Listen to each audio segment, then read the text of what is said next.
지난주 저희 교회에서 멕시코 선교를 다녀오셨죠. 아주 건강하게 다 오신 거로 생각이 듭니다. 또 가서 어린아이들과 그 지역이 아주 낙후한 지역이라고 들었는데 그곳을 보시면서 여러 마음도 함께 느끼고 돌아오셨으리라 하는 생각이 듭니다. 이 선교를 가면서 저희 집사람과 저희 큰아이를 함께 보냈습니다. 그래서 졸지에서는 저희 작은아이와 9년 만에 일주일의 시간, 저에게는 거의 선교와 다름없는 시간을 저는 혼자 보내게 되었는데, 저는 그 한 주일을 뭐라고 명명했냐면 우리 딸과 함께하는 일탈신앙, 그래서 생생한 생존 법칙을 한번 배워보자. 그래서 몇 분이 저에게 전화를 거셔도 제가 일부러 받지 않았습니다. 혹시 식사를 또 함께 하자라는 말씀을 하실까봐 가급적 받지를 않고 우리끼리 한번 살아보자, 이렇게 살아봤습니다. 아니나 다를까 저희 작은 아이가 이번 선교를 엄마가 가? 아빠가 가? 라고 먼저 묻더라고요. 그래서 엄마가 간다고 했더니 애가 좋아하는 겁니다. 그러면서 저에게 이야기하기를 우리 모태공부 해보자. 그래서 엄마가 먹지 말라는 거 이런 거 주로 해서 우리 한번 먹어보자고 제의를 해서 월요일 아침부터 과자로 아침을 대신하고, 그리고 매일 한 끼 정도는 라면을 먹고, 그래서 나름대로의 방법을 우리가 한번 해봤습니다.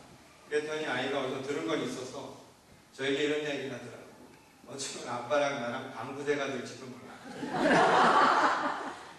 제가 그 얘기를 들으면서 우리의 육신은 후퇴한다라고 이야기했는데 이렇게 되다가는, 이런 식으로 먹다가는 육신도 썩지 않겠구나, 영원히 살 수 있는 방법이라는 생각을 하게 되었습니다. 근데 제가 일주일 동안 아이랑 함께 지내면서 전에는 못 느낀 것을 느끼게 되었습니다. 왜냐하면 한 주 동안 온전히 아이와 함께하는 시간이 처음 있었던 일이에요.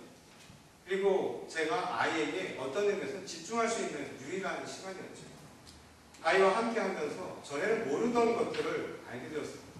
그리고 어느새 보니까 아이가 훌쩍 커 있구나 라는 생각을 하게 됐습니다. 아이는 시간이 지나면서 나도 모르는 새, 세월처럼 흘러간다 라고 이야기하죠. 그러고 보니까 제가 지금까지 어떻게 지내왔는가 이런 생각을 하게 되더라고요. 아이가 커가는 걸 보면서 세월의 변화도 느끼지만 나는 어떻게 살았는가를 되돌아보는 아주 중요한 시간이 됐습니다. 또 한 가지는 아이에게 집중을 하면서 아이가 가진 이 질문들 그리고 고민이 있다는 사실을 알게 됐습니다. 그 조그만 아이도 고민이 있더라고요. 거기다 제가 깜짝 놀란 것은 목회자의 자녀로 살아가면서 안게 되는 큰 짐 같은 것이 우리 아이에게도 있었구나라는 것을 이번에 저 역시 깨닫게 되었습니다. 이 모든 것이 사실은 저에게 준 아주 축복의 시간이다라는 생각이 듭니다. 아이도 기뻐하더라고요. 아빠랑 함께한 시간, 그리고 엄마가 하지 못하게 했던 일탈을 느끼면서 그러나 엄마의 소중함을 다시금 깨닫는 귀한 시간입니다. 이 모든 것이 가능했던 이유는 제가 말씀 중에도 이야기한 것처럼 집중을 할 수 있었기 때문입니다. 집중을 합니다. 온전히 아이에게 집중했기 때문에 그 아이의 문제, 그 아이의 이야기, 그 아이의 질문에 대해서 제가 들을 수 있는 기회가 되었다는 것입니다. 제가 오늘은 이 집중에 대한 이야기를 여러분과 함께 나누려고 합니다. 이 집중이라는 말에 대해서 아주 철학적으로 또 신학적으로 잘 설명하는 사람이 있습니다. 이 시몬 베일이라는 바로 이 여성 철학자입니다. 이 프랑스에서 태어난 한 유복한 가정에서 태어난 시몬 베일이라는 이 여성은 이 철학 교수이기도 했고요.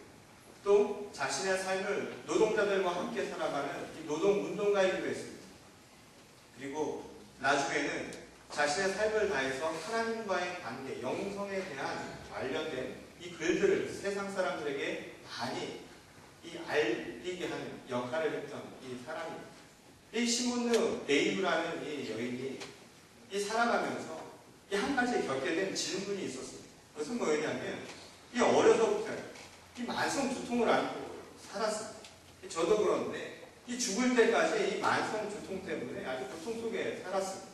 이 고통 속에서 살면서 그는 중요한 질문 한 가지를 하게 되죠. 그것은 뭐냐면 인생의 중력감, 이 삶의 중력감이라는 것을 이야기합니다. 삶에는 무거움 같은 것이 있다는 것이죠. 고통의 이야기입니다. 세상 사람들은 누구나 자신의 삶을 누르는 무거운 것들을 가슴에 안고 살아가죠. 자기가 원치 않든 그런 중력감을 느끼는 그 무언가를 가지고 다들 살아간다는 거예요.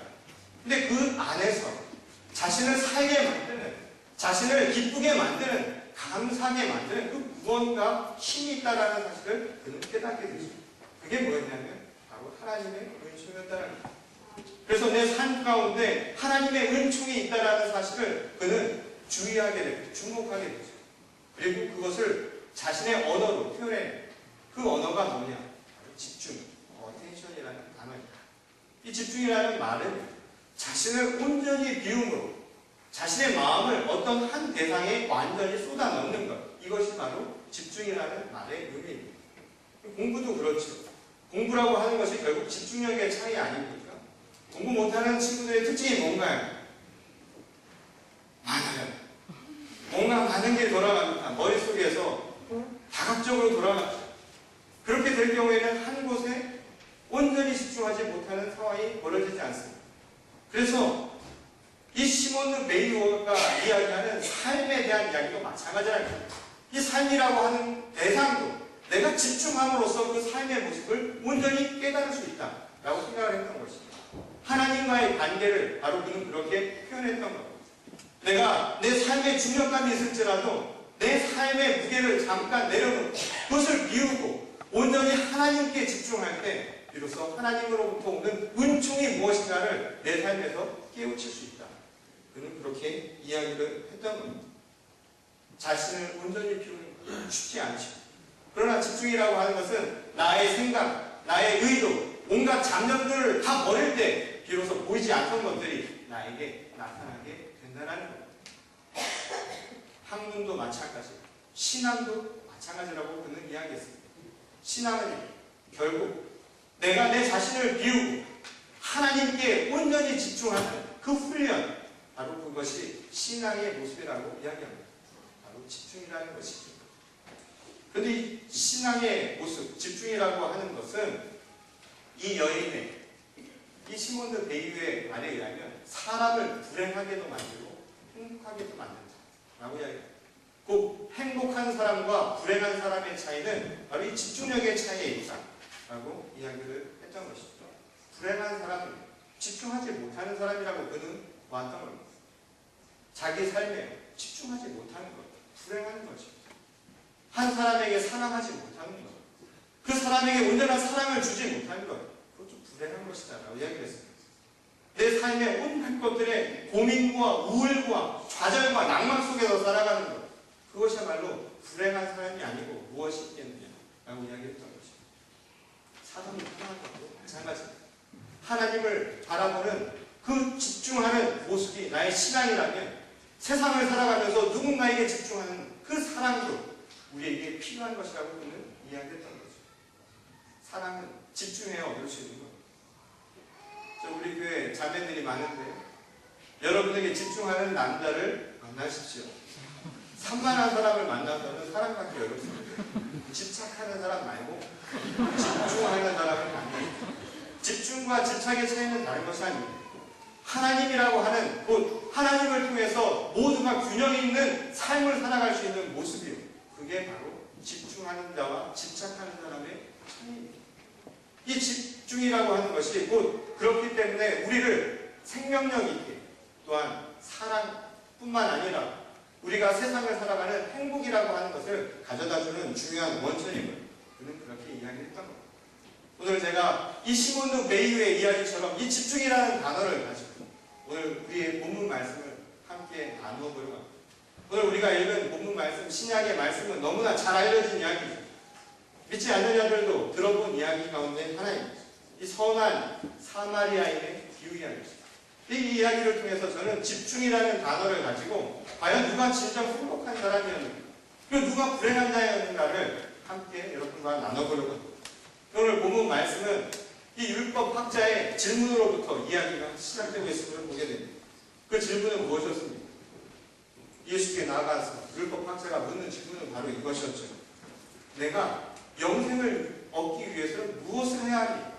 다른 말로 바꾸면 구원을 위해서는 내가 무엇을 해야 합니까? 라고 예수께 율법학자는 물었습니다.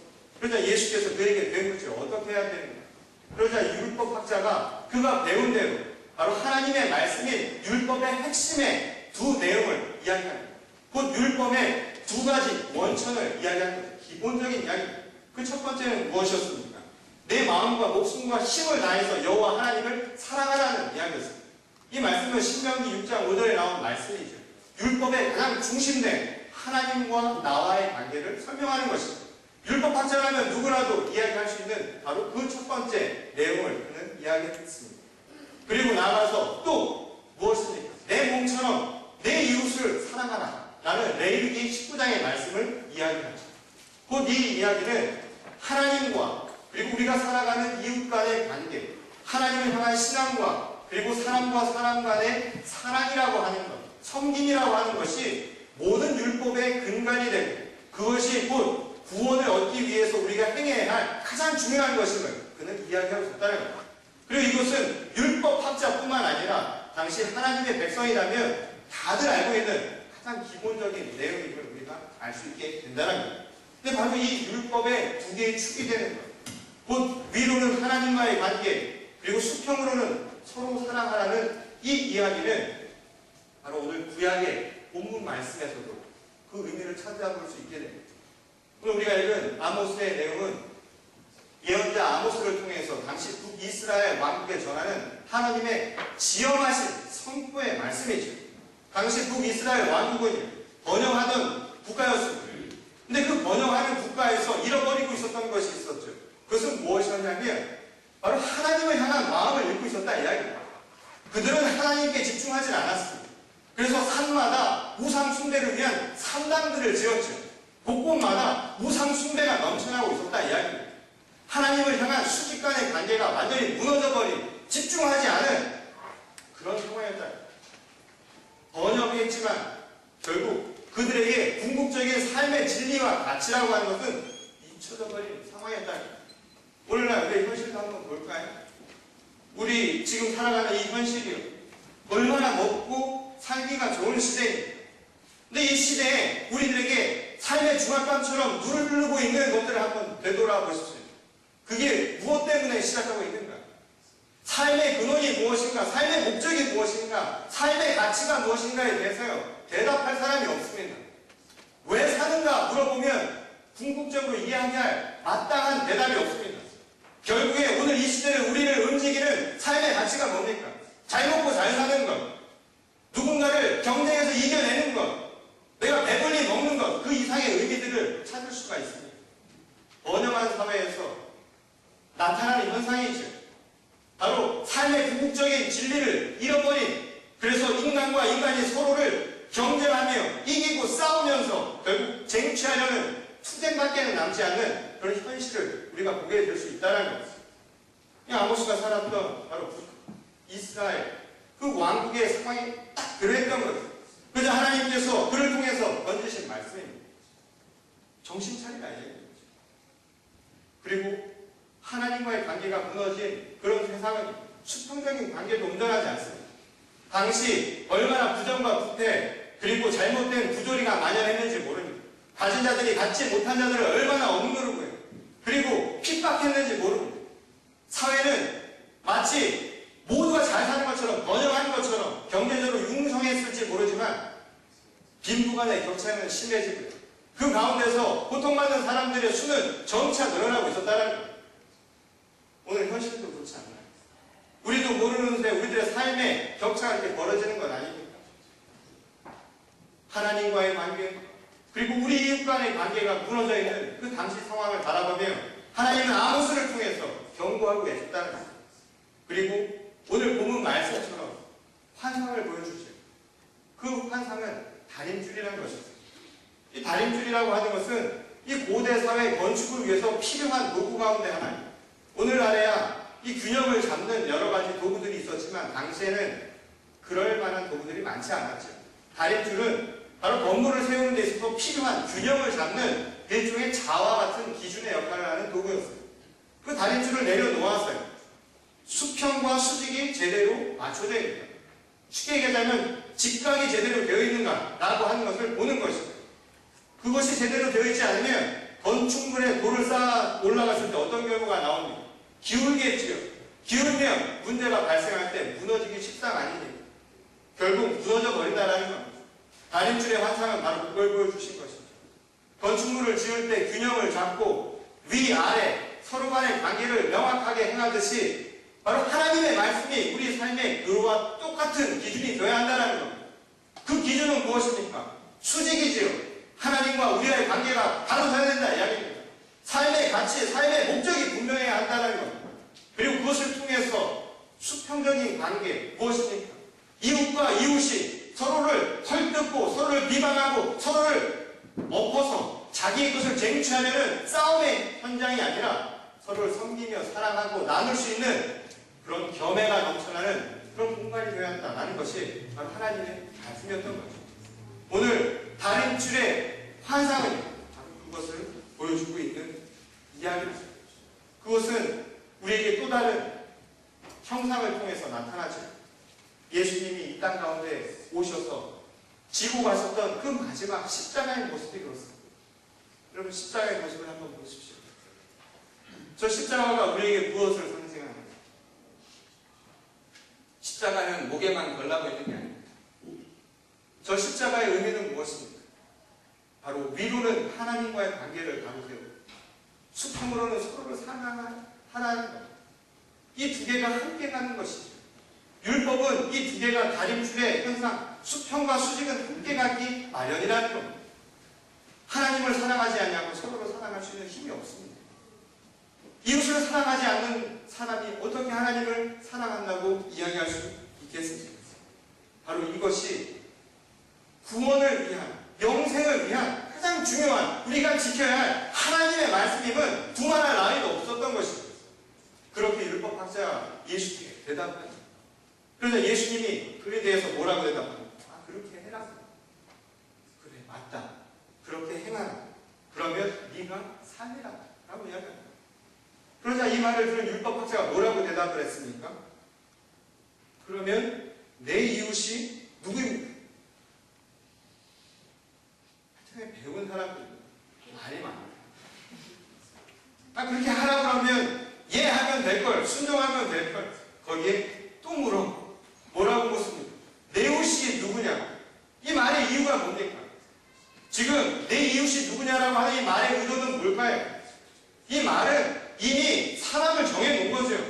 이웃이라고 하는 대상을 이미 정해놓은 겁니다. 나는 섬길 수 있는 대상, 이웃이라고 하는 것이 누구인지 알면 그거를 섬기게 돼요.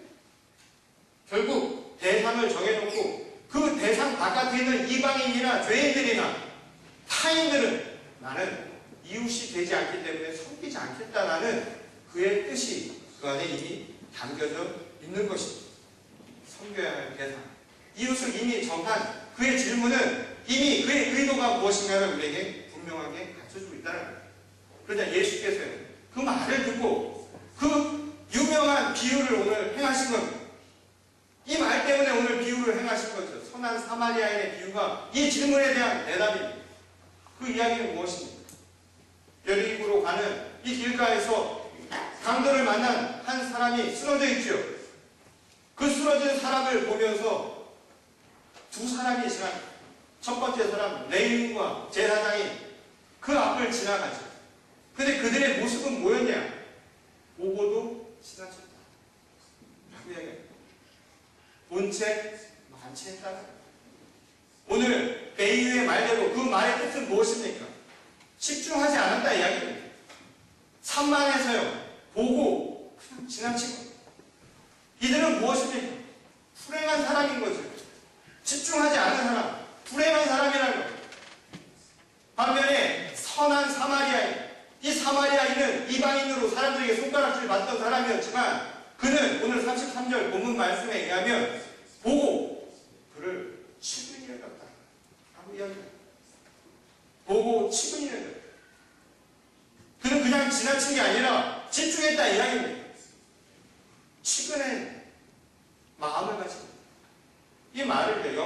compassion이라는 단어를 썼습니다. 그리고 헬라 말로는 슈프라디소마이라는 단어를 썼습니다. 우리가 오병이어의 기적을 이야기하면서 이미 설명한 대로 오병이어의 기적이 다른 것이 아니었죠. 바로 슈프라디소마이 하는 예수님의 마음이라고 얘기를 했습니다. 슈프라디소마이라는 단어의 뜻이 무엇이라 했습니까? 바로 애간짝 끓는다는 얘기입니다.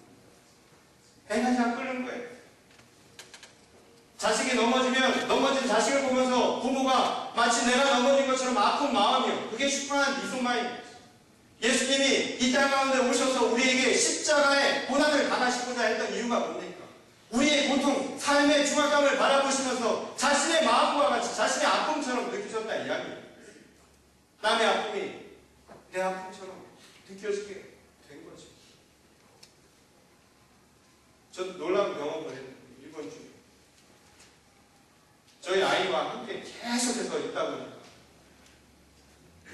걔 표정만 봐도 알 것 같아요. 걔가 배고프면 저도 같이 배가 고프고 걔가 힘들면 저도 같이 힘든 것 같아요. 그런 마음을 느꼈다 이 이야기예요. 슈프라디소마의 치근한 것은 다른 것이 아니라 내가 그와 똑같은 감정을 느끼는 거예요. 애끓는 마음, 부모의 마음 아닙니까? 자식을 향한 그 마음을 나눌 수 있었던 것은 무엇입니까? 사랑의 마음입니다. 그리고 그 사랑의 마음은 집중해서 나온다라고 이야기하지 않습니까? 나는 버리고요. 그를 바라볼 때 그 대상을 바라보는 마음에서 나오는 거죠. 그래서 하나가 될 수 있다는 거예요. 하나님과 나와의 관계도 마찬가지입니다. 집중하지 않으면 하나님이 나와 하나 될 수 있는 합의를 할 수 있는 방법이 없다라는 겁니다. 내가 있는데 내 안에 너무 많은 것이 있는데 무슨 노래 가사말도 있어요. 내 안에 내가 너무도 많아. 무슨 그런 노래가 있었어요. 그렇게 살면 안 되는 거죠. 내 안에 내가 너무도 많으면 하나님이 들어와서 좌정하시고 나를 인도하시는 그 능력을 볼 수 있는 힘이 없다 이야기입니다. 내가 내 이야기로만 가득 차 있으면 남의 말이 들어올 까닭이 없는 것이죠. 오늘 선한 사마리아인이 보여줬던 모습은 다른 게 아닙니다. 바로 집중이죠. 집중하고 치근한 마음으로 그에게 사랑을 전했다 이야기입니다. 그것이 바로 그가 다른 레위인과 제사장과는 다른 모습이었다. 집중해서 나왔다 이야기입니다. 그 집중이 그를 어떻게 만듭니까? 베이비의 말대로 행복한 사람이라고 이야기합니다. 행복한 사람. 저는 오늘 이 시간, 이 자리에 계신 여러분 모두 하나님의 말씀에 집중하시고 우리의 삶에 집중하시고 여러분들의 이웃에 집중하셔서 진정 행복한 성도들이 되시기를 바랍니다. 왜 행복한가요? 왜 집중하면 행복한가요? 오늘 그 이야기 마지막으로 하고 끝마치려고 합니다. 왜 행복할까요? 이 사실 율법학자는 질문을 해요.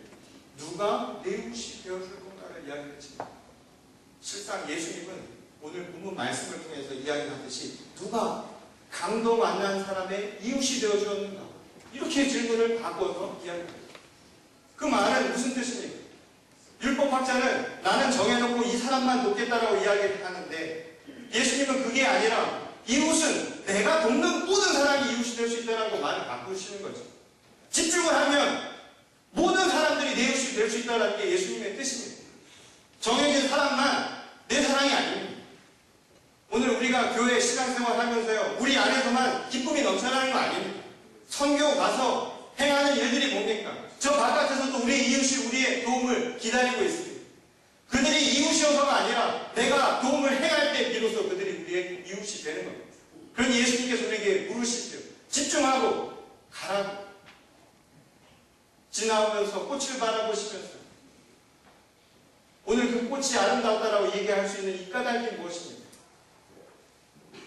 그 길을 그렇게 지나치면서도 그냥 본청만청 지나쳤던 그 꽃이 옳은 나에게 아름답게 느껴지는 이유가 무엇입니까? 내가 집중했기 때문입니다. 꽃이 거기 없었다 갑자기 나타나서 나에게 의미가 된 것이 아니라 내가 집중했기 때문에 그 꽃은 우리에게 의미가 있게 되는 것입니다. 오늘 예수님은 바로 그 이야기를 가르쳐주고 계십니다. 이 한국의 유명한 시인 중에 중에 도종환이라는 시인이 있습니다. 이 도종환이라는 시인의 산문집 중에 이런 글이 있습니다. 그때 그 동화뱀은 무슨 표정을 지었을까? 그때 그 동화뱀은 무슨 표정을 지었을까? 이 산문은 60년대 일본 이 도쿄 올림픽이 일어났던 그때 일어난 한 사건을 가지고 쓴 글입니다. 이 동경 올림픽이 있었을 때 이 일본의 메인 스타디움을 확장해야 하는 공사가 필요했습니다. 그래서 이 지붕을 뜯어냈는데 메인 스타디움에 지붕을 뜯어냈는데 지붕 뜯어내고 보니까 그 사이에 도마뱀 한 마리가 있는 겁니다. 도마뱀 한 마리가 있는데 꼬리가 못에 박힌 채로 거기에 있었던 겁니다.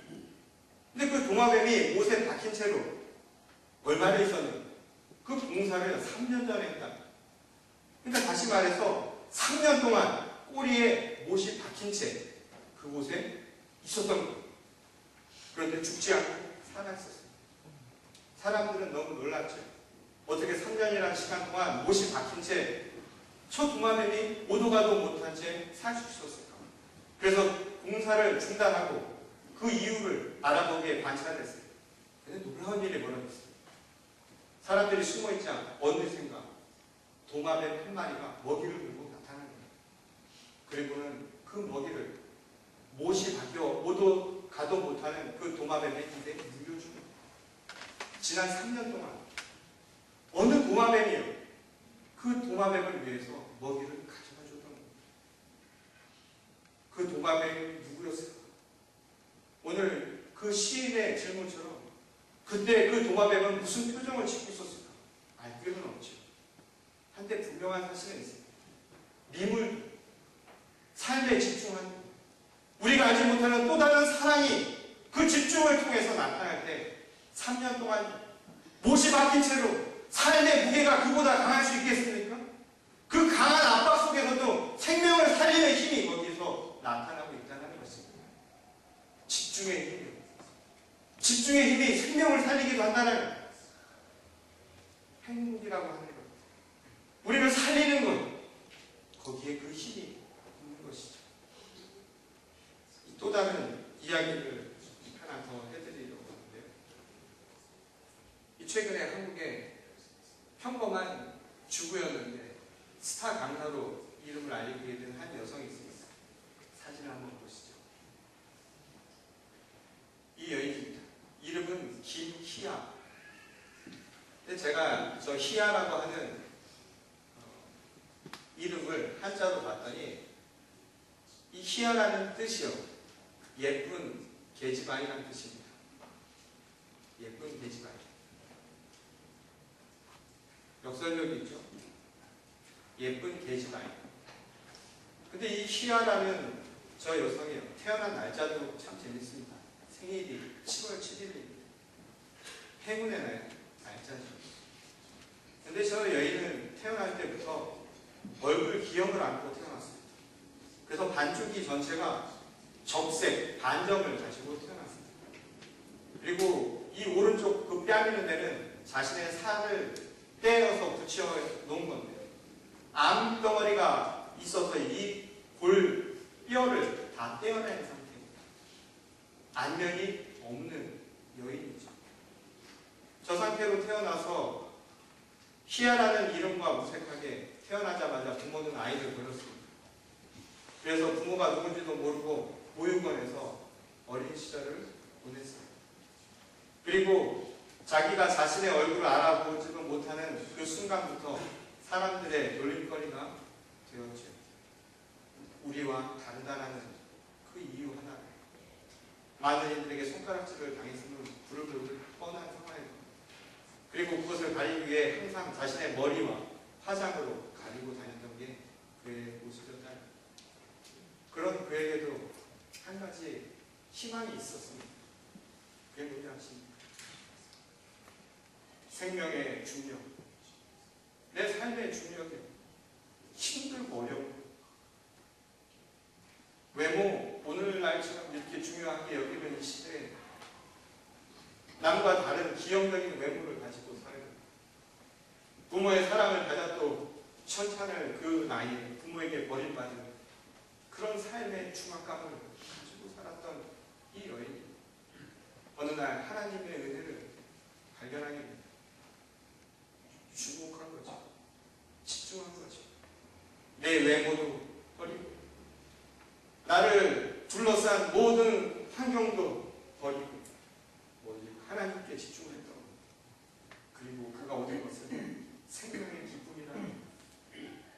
그래서 저 여인의 이야기대로 날 낳아주셔서 감사합니다. 나를 이 땅 가운데서 살게 하신 것 그것만으로도 감사합니다. 그런 희망을 안고 할 수 있다는 거예요. 집중의 힘이에요. 아무것도 아닌데 오직 하나님과의 관계 하나만으로 내가 살아있다는 것에 대한 가치를 깨닫게 된다는 거예요. 근데 그것이 수직적인 하나님과의 관계만으로 가능했겠습니까? 아닙니다. 저는 이 김희아라는 이분의 이야기를 보면서 사실 이분도 대단하지만 더 놀라운 사람은 누구냐면 바로 이 여인의 남편입니다. 이 남편과 이 여인이 만났을 때 이 여인은 자신의 얼굴을 가리고 만났다고 하죠. 그래서 1년이 넘는 동안 남편이 그 얼굴을 못 본 거예요. 그리고 1년이 지난 어느 날 우연치 않게 요즘 말로 쌩얼을 하고 있는 그 순간에 남편이 그 얼굴을 보게 돼요. 그날로 이 여인은 관계는 더 이상 계속되기 어렵겠다 그런 생각을 했겠죠. 그런데 그 남편이 찾아왔습니다. 그리고 그를 지켜주고 결국 결혼을 했습니다. 그리고 2 아이를 낳아서 지금 잘 살고 있습니다. 그런데 그 얼굴을 본 순간부터 지금까지 한 번도 얼굴에 대해서 남편이 이야기한 적이 없다는 겁니다. 그 남편은 무엇을 했을까요? 집중했던 겁니다. 내가 살아가는 여인에게 집중한 거죠. 그의 생김새, 그가 어떤 환경에서 살았는가는 그에게 큰 문제가 아니었어요. 그 여인에 대한 그 사랑이 그가 집중했던 유일한 한 가지죠. 오늘 우리를 살리는 힘들입니다. 하나님을 통하여서 하나님과의 관계가 바로 설 때 하나님을 집중할 때 우리에게 생명의 가치가 있습니다. 그리고 서로를 향해서 집중하며 서로를 살리며 나누는 마음을 가질 때 비로소 이 세상이 하나님께서 말씀하시는 참 아름다운 세상이 될 수 있을 겁니다. 오늘 집중을 하면 행복한 이유를 아시겠습니까? 오늘 집중의 힘이 우리를 변화시킵니다. 오늘 선한 사마리아인의 비유를 통해서 주시는 말씀입니다. 오늘 우리도 집중할 수 있기를 소망합니다. 우리도 하나님과 집중하는 삶을 살고 우리 이웃과 서로 집중하면서 서로를 살리는 생명력 있는 우리의 삶이 될 수 있기를 주님의 이름으로 간절히 축원합니다. 우리 다 같이 기도하시겠습니다. 좋으신 하나님 감사합니다. 우리는 참 연약하고 부족하고 아무것도 아닌 존재인 줄 압니다. 때로는 우리의 삶이 못이 박혀 오도 가도 못하는 동화뱀처럼 살아가는 참 무거운 삶의 무게를 안고 살아가는 존재인지도 모릅니다. 그러나 우리에게는 필연적으로 맺고 있는 관계가 있는 것을 알고 있습니다. 바로 우리는 이 땅 가운데 보내신 하나님입니다. 그리고 우리가 육신의 몸으로 살아가게 만든 수많은 사람들 간의 관계입니다. 먼저 우리가 세상을 살아가면서 얻게 되는 어려움들이 참 많이 있지. 고통스럽고 우리를 부끄럽게 만들고 때로는 우리를 우월하게 만드는 그 모든 것들 이전에 먼저 하나님께서는 우리를 생명으로 이 땅 가운데 보내셨다는 사실입니다. 행여 이 사실을 믿고 오늘 우리의 삶의 무게 때문에 지쳐있지는 않습니다. 오늘 하나님께서 소중한 생명으로 보내셨습니다. 때로는 우리의 삶의 장애 때문에 그것으로 인해서 고통받으며 사는 것은 아닙니다. 그것이 삶의 무게가 되어서 나를 누르고 있지는 않았습니다. 주님, 그래도 생명 주심을 감사케 하여 주시옵소서. 살아있음에 감사드리게 하시고, 또한 살아서 하나님의 영광을 드러내는 우리 자신의 모습이 되게 하여 주시옵소서. 또 그것만으로 우리의 삶이 외롭고 쓸쓸해하지 아니하도록 주변의 많은 사람들을 서로의 이웃으로 삼아주심을 감사드립니다.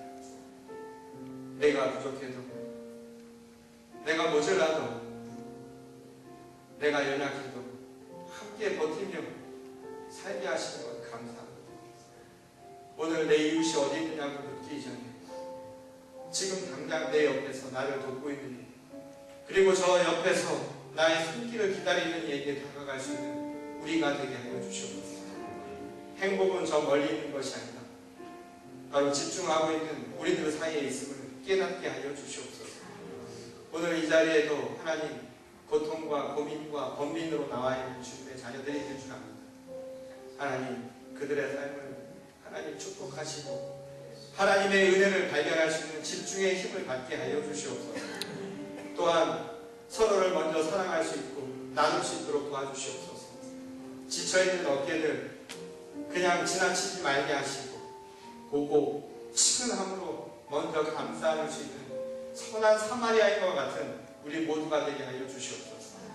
이 시대에 얼마나 많은 사람들이 이 간단한 이 하나님의 다림줄 같은 이 법칙을 몰라서 고통받고 있습니다.